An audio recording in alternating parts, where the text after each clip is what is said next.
మన కోసం కూడా దేవుడు తన గ్రంథంలో రాసుకున్నాడు. ఏమని రాశాడు? తాను నిర్ణయించిన పనులు. అందుకే ఒక మాట అన్నాడు, ఏమని? ఎఫెసీయులకు రాసిన పత్రిక 2వ అధ్యాయం 10వ వచనం, మీకోసం దేవుడు రాయించిన మాట, మరియు వాటి యందు మనం నడుచుకొనవలెను. మీరు రాయవలసిన, చెయ్యవలసిన స్క్రిప్ట్. దేవుడు ముందుగా ఒక సినిమా తీయాలంటే స్క్రిప్ట్ రెడీ అయిపోతుంది.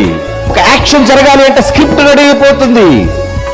భూమి మీదకి మీ రాక జరుగుతుంది అంటే స్క్రిప్ట్ రెడీ. కనుక మీరు ఎందుకు వచ్చారు?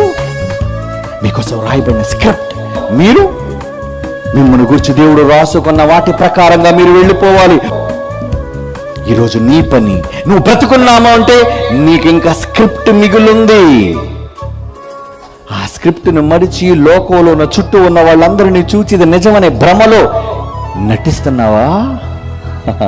అలా నటిస్తే నీ నటన ముగిసిపోతుంది. జాగ్రత్త.